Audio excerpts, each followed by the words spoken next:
everybody? It's the Real Squad. We got Bryce. We got Al. What's happening? We in this thing. And today we have the retro review for Django.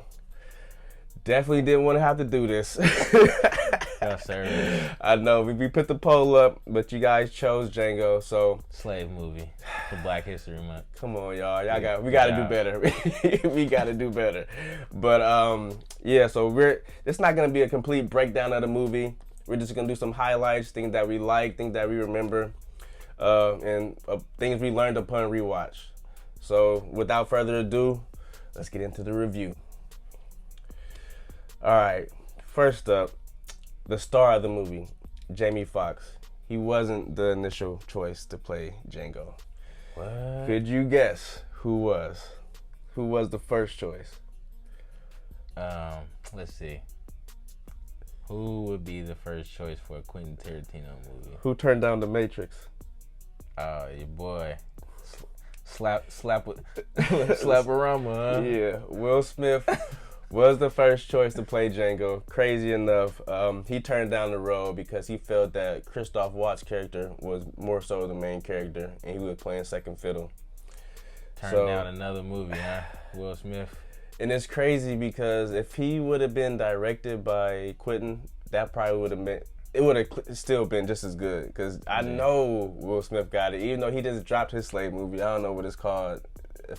It came out like last year or end of last year. Will Smith is trending down. Definitely. The Oscars, bro. But some honorable mentions who also tried out for the role was Chris Tucker, Idris Elba, Terrence Howard, and Tyrese Gibson. I think everybody saw the Tyrese Gibson memes going around early or mid last year of his his tryout for Django. It's pretty damn funny. Can you imagine Chris Tucker? Oh God, Hey, man. No, I couldn't imagine Chris Tucker or Terrence Howard or Tyrese. Maybe more so Terrence Howard because he was too light skinned though. Honestly though, he would have never been getting dogged out like that. He would have been in the house probably. My name Django, man. But ultimately, Jamie Foxx was chosen because he was from Texas and apparently he had his own horse, man. So the horse that he rides throughout the whole movie, that's his horse. So I thought that was pretty dope. Yeah, you don't even gotta teach him how to ride a horse. Yeah, he can just already know how to do it. That's probably took a lot of of the filming time down. Yeah, Christoph Waltz fell off the horse and broke his hip. Damn. And so they had to rewrite into the script of him being the dentist type of thing and riding on the carriage. Oh. So that's why he got the carriage most of the time because he couldn't really fuck with the horse. Another great director, man. That's what directors do. They just problem solve. On the dime, you know what I'm saying? Like it's the movie already written. The director just directing and problem solving. So shout out Quentin Tarantino. Hey man, he's quitting for a reason. It was $100 million budget.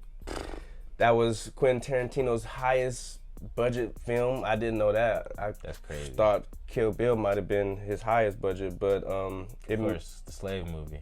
Right. But it made $424 million back, so it was also his most profitable movie. Yeah. Not to mention, they said the N-word. This is the highest movie where the N-word is used, like the most. Dang. Period. In all cinema. That's crazy. So Quentin Tarantino did that, huh? Yeah. Hey.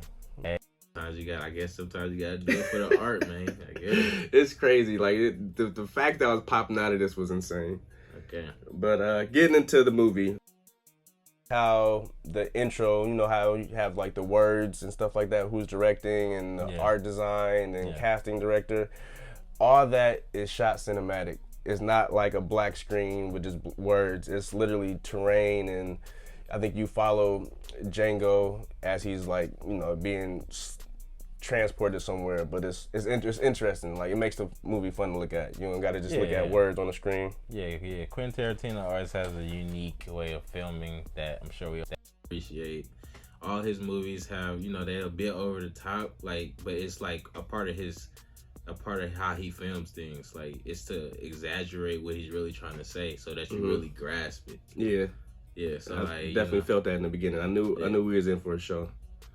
And this is actually more toned down, but from what he usually gives you. Like he usually is like way over the top. Like yeah, that's true. But it still has its moments where it's like, damn. Yeah, like, Kill Bill would probably be a good way to compare it. Yeah, like, as far as how over the top that was and stuff like that. Yeah. To compare it to Django. So like you said, it's definitely more toned down.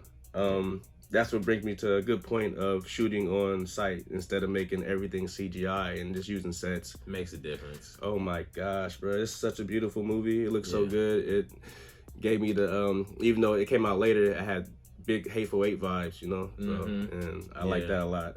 Hateful Eight, yeah. Christoph Waltz character, his intro of him pretty much saving Jamie and Django from the slavers in the beginning, I loved every minute of it, actually. Yeah, he was an interesting character because it's like he's kind of mysterious. They kind of go like to, he's like German or whatever, but they never really go into his like. Oh, definitely. That's why I think that's what makes it even more like interesting. Like as you watching, you like, is he really this cool? Like why is he like this? Like, you know what I'm saying? Like why is he so cool and why is he has a heart clearly, but he's also a killer. Like, a cold-hearted killer too. Cold-hearted killer, but he cares about Django. You know what I'm saying? He actually, in the beginning, when they partnered up, his job was to just help him find the brothers. Yeah, the Ellis brothers. Yeah, the Ellis brothers, and he found out like he's a natural. He's what he said. He's a natural. The kid's a natural. He killed. What was it? He killed Lil Jon, and he killed both. The two other brothers, then Christoph Waltz came in and knocked the other one down, which is a beautiful scene, by the way. Like the way, the color transitions in this, like from Jamie's suit or Django's suit to the blood splattering on the cotton, like that, all that shit was tight. So his character, and then they almost become like brothers almost. After that, they was like, you know what? He was like, he told him the story of his wife, Broomhilda, and she's German. And apparently, I didn't know this, but that's a real German tale, the tale of Broomhilda and Siegfried. So that's what drew him in even more to Jamie. Like, you know what? I just met Siegfried. I gotta help Siegfried save his wife. You know what I'm saying? That was a part of the fairy tale. You know what I'm saying? So I thought that was actually pretty dope too. Like, they build like a brotherly connection. This is pretty much like more so of a revenge story and also a love story, but it's more so a revenge because you don't get much of the love story towards the end of the movie. Yeah, it's hints of it. It's a mixture of different. It's like a western almost. It's like for sure western. For sure. It's like you said, it's a love story, revenge tale. You can't really go wrong. But I think I mentioned it in the Harder They Fall review, how like westerns and revenge stories go hand in hand. It's like literally perfect, so you can't really miss. I forgot the guy's name. I tried to bring it up, but he did the music for this and he did the music for Hateful Eight. But all the scoring was perfect. Like he I guess he did all the classic westerns, like like all that stuff. He did that, so I'm like, okay, that's dope. So you went with it. Yeah, and I think I felt it the most when Jamie was killing the Ellis brothers and all that music that I was playing. I'm like, yes, damn son of a bitch.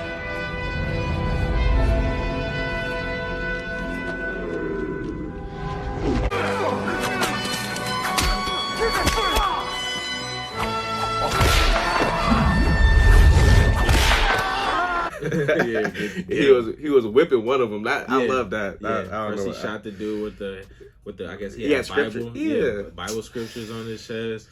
He shot him right through the Bible. What he was doing. Yeah, exactly. He had the Bible scriptures that justify why white people can enslave somebody. Yeah. Shot him right through that shit. Love that. I love the little spring gun too. Yeah, him and Christoph Waltz both had one of those. That was dope. Then he whipped the other brother. Whipped that boy down. Then he shot him, emptied the clip on. He showed it. Clip. He emptied the rounds. Yeah, he had a revolver. Yeah. He like, you want to see something? He talked to the other slaves, then walked over to him and just shot him all the time. Love that. Yeah. Then Christoph's character came over and he's like sniper rifle though. Yeah.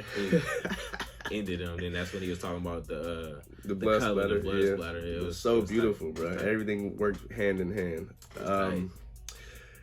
The training montage and the bounty montage, I really like. I feel like when you have movies of characters that's learning something or learning a trade, it's always good to do a cool montage. And I like how he was, shooting the snowman, and they did a few bounties together. Yeah. They did a few. This was after they killed the Ellis brothers, and so they went on top of that mountain. Yeah. And basically kind of had a little, like you said, training montage up there where Jamie was learning how to shoot better. He ended up getting hella good at it. He was already decent, but he started getting wild. I think it was when, after they killed the Ellis brothers, the plantation owner tried to come back. Yeah, Big Daddy. That's what they called him. I'm not saying but that's what they called him. But funny part, this was the scene where my man Quentin Tarantino did his first appearance, I guess, without you even knowing. He was one of the guys with the bags on his head. I'll play the clip. We all think the bag was a nice idea. Yeah. Mm-hmm. But not pointing any fingers. They could have been done better. But I thought that was funny. I didn't know that. But he shot Big Daddy from hella far, and that's when Christoph Waltz was like, "Okay, you a natural. You actually got some skill. We can do this." Yeah.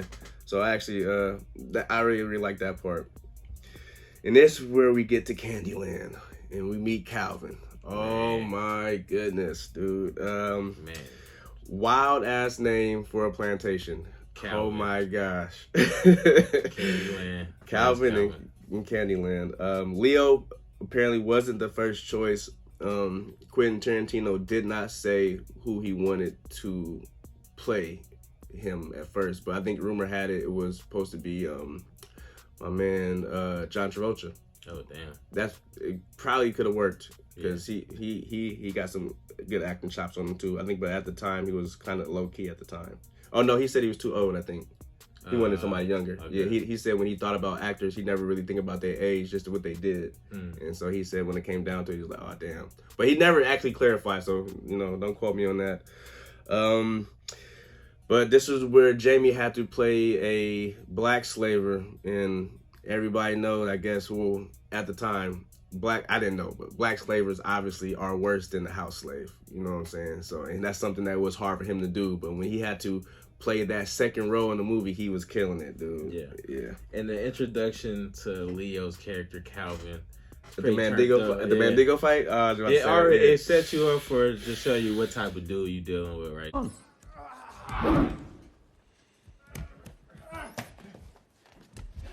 Well, come on over. Now, like, this is like the final boss. Yeah, for sure. The camera angle, I think this is the first time they used the angle. I could be wrong, but they did the zoom in on his face hecka fast. He had turned around and did that little. I love that because it happened like 3 times after that. Every single time it like zoomed in on his face, bro. That's like a Quentin Tarantino thing. Like, you will? Yeah, I love that, dude. It zoomed in so fast on his face. Now, after watching the Mandingo fighting was an actual real thing, by the way. That's when I started to feel it. I was like, all right, well, this is why I don't prefer to watch slave movies, because it is tough watch. It is a tough watch. Even though, it's like the heroes win at the end, blah, blah, blah. That shit is still hard to see. Yeah, that didn't happen for most of the slaves. It's just a life of brutality. Non-stop. Yeah, and people just like... Anyway, let's move on. Right. I will say this. There was a line when Jamie and Leo was talking. Mind you, every scene that they had together was crazy. I loved it, and I was terrified the whole time. Yeah. But after Calvin had one of the slaves named D'Artagnan eaten up by dogs, he was staring at Jamie. It was like, hey, yo, boy over there, speaking of Christoph Waltz, it was like he looked kind of cringy, like he can't handle it. He was like, oh, well, he just not used to seeing, people ate up by dogs. And he was like, oh, you is? And he was like, well, I'm just a little bit more used to Americans than he is. I really love that line. I was like, damn. But they whole dynamic going back and forth was pretty powerful every time. Like, Jamie or Django did not back down. I'm gonna be going back and forth from calling him Django and Jamie. But yes, every scene with them was intense. Definitely. But they finally get to Candyland and we meet the asshole of the movie. I mean, Calvin is an asshole, but there's a bigger asshole, and that's in the form of Samuel Jackson as Steven. Shout out to Samuel Jackson, bro. You made me really hate you. Oh my gosh. Ooh.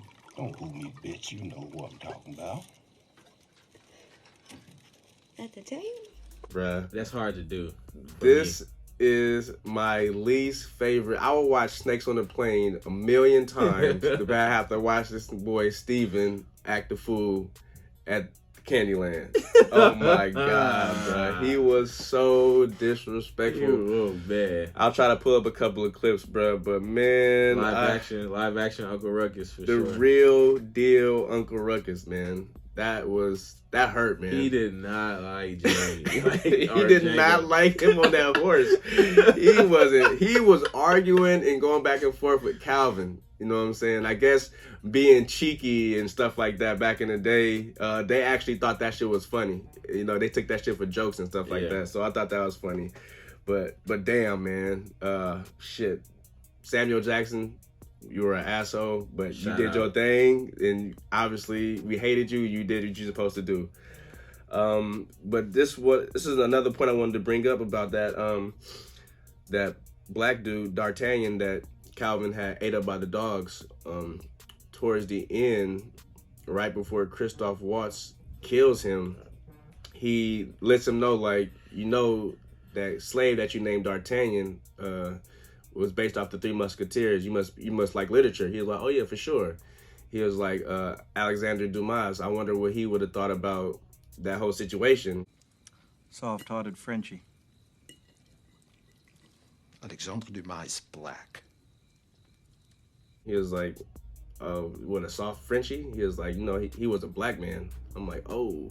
So I did not, that's facts. That's real facts. Alexander Dumas was a black man and wrote the Three Musketeers in a serial form in 1844. So that was nice to know and learn. I never knew that. Even the first time I watched it, I didn't really peep that. But yeah, that was crazy to me. Yeah, like I feel like that was a lot of the movie. Like it was a whole bunch of you know, obviously some movies, so it's like things that they have freedoms with. They, you know, you can put in there. Yeah, but they also added a lot of real life things to ground the movie so that we understand, like, it's a movie, but it's also a serious subject. Yes. Like, we not just talking about, like, some fake fairy tale, like, you know what I'm saying? Like, you know, we can have fun with, like, Star Wars and Ant-Man and all these other things, but this is a movie, but it's also real. I'm glad you said that, because I wanted to highlight the hot box situation, with the slaves being out in the plantation in a metal box under the sun, real thing. How real the chains and shackles that they wore in the movie, very authentic. So every situation, everything that pretty much happened was super authentic to slavery back then, and that, like I said, it's nice to know, but it's definitely hard to watch. Yeah.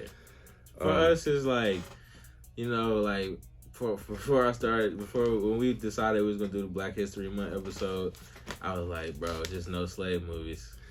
And I mean, like you said, this is more of a revenge movie, so like it's easier on the soul, so to speak. Like, yeah. But like, you know, it definitely, I didn't want to watch no 12 Years a Slave, none of that type of stuff where it's like it's just basically just that pure. Nobody's winning. You know what I'm saying? So, like I said, this was the reason it made it to the poll, because if we were gonna do it, this is what I preferred to do. You know, like I said, Django was more so of a black hero and inspiration for stuff like that back in the day. Christoph Waltz finally kills Calvin after he well, before we get to that, their whole setup gets pretty much discovered because the Samuel Jackson character, Steven, figures it out. And so, which leads to like probably the best scene, one of the best scenes in the movie, where Leo slams his hand down on the table, and there's a glass there, and this wasn't in the script, and his hand is like legit bleeding out, and he used all that to fuel his scene, and they kept it in there. Hey, don't lay your palms flat on that tabletop. If you lift those palms off that turtle shell tabletop, Mr. Pooch is gonna let loose with both barrels of that sawed off. Improvise. Yes, and this is why these guys like Leo, Christoph Waltz, Samuel Jackson are A-listers like they are because they can do stuff in the moment and use it. And watching that scene, knowing that happened, it made it better. And I think when he actually did that, as Quentin Tarantino said, he hated Calvin the most out of all the characters, but that was his favorite line in the movie when Leo did that, and what he said. I'll bring up the clip. But shit was crazy. I don't know how far that went because it was a moment where he rubbed the blood on Broomhilda's face. I don't think that happened. I wouldn't say I would doubt that happened, but I wouldn't be surprised though. That's wild. Because the actress is crazy. Yeah. I can't remember what's her name? Kerry Washington? Yeah. Kerry Washington played Broomhilda, and she's also a very good actress. Her and Jamie played husband and wife in Ray. Yeah. So it was tight. So they already had some type of chemistry together. But yes, after they are discovered, he has to pay the $12,000 for Broomhilda, and everything is good at this point.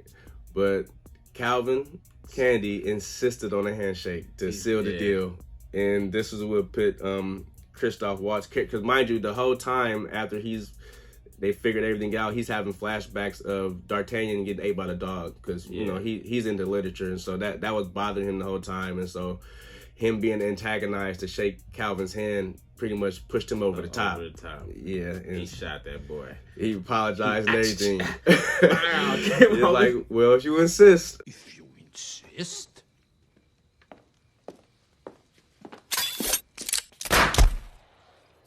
I love that. So I mean, and then was Steven Calvin.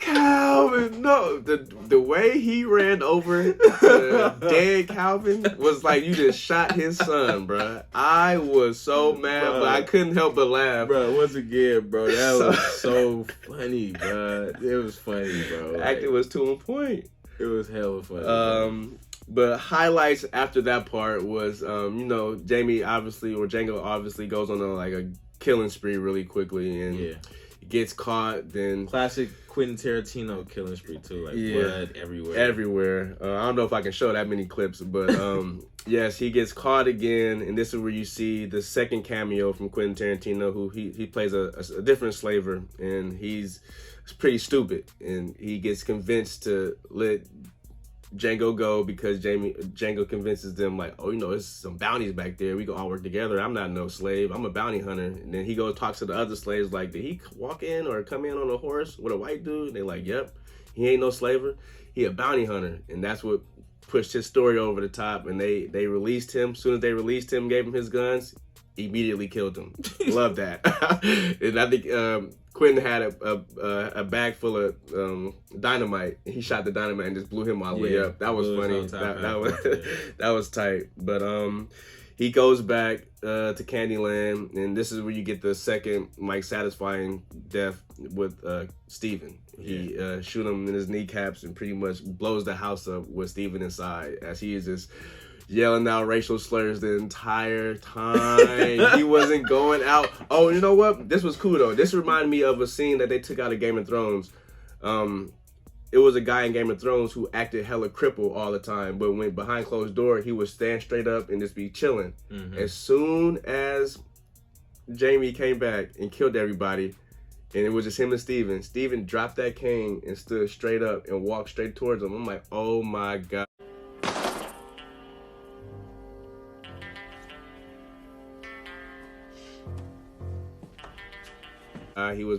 He was acting the whole time, dude. It was so crazy. I'm like, bro, what? No limp, no nothing. He was like, I count 6 shots, motherfucker. He's like, I count 2 guns, motherfucker. I'm like, fast. But that was probably one of my favorite parts, bro. I'm like, this man, Samuel Jackson, is too much, bro. Man. Crazy. He was awesome. I'm going to give this a rating. Mm-hmm. But it's gonna change because I know before I probably would have gave this the real deal dopeness, like the highest rating you can get, because there, as far as I'm concerned, there wasn't no flaws in the movie. Mm-hmm. But since it's hard for me to watch and dealing with slave movies and slavery and stuff like that and the brutality behind it, I'm gonna have to do This Is the Real Deal. So I'll probably give it a solid 9. Mm-hmm. What you think? So for me, like, I'm the same way. Like, I don't like watching slave movies, and but all of that is, to me, is like separate from how the actual movie is. So I gave it a 10 just because it's a really great movie. It is. You know what I'm saying? It has all the elements, it has the acts, it has the cinematography, it has the score, it has the acting. So I have to give it a 10. Like, even though I'm not all the way there with the actual story and how, you know, how things used to be, but it is part of history, and the movie, you know, I feel like it was a good movie. So, all right. So 10, real deal. Y'all let us know how you guys feel about Django Unchained. Mind you, this is a Quentin Tarantino creation. The original Django does show up in this, but it's like a completely different movie. This same name or whatever. But even still, Quentin is Django Unchained. So, like I said, you guys let us know in the comments below how you guys feel about Django. What would you rate it now after watching it?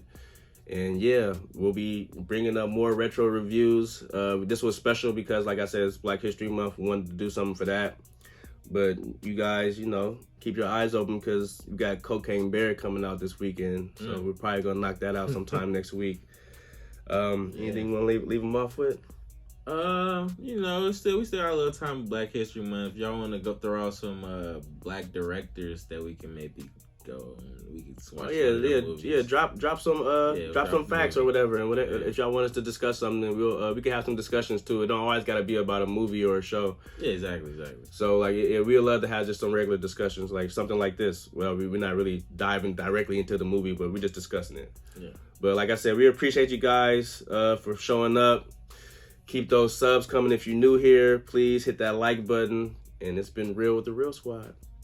Peace.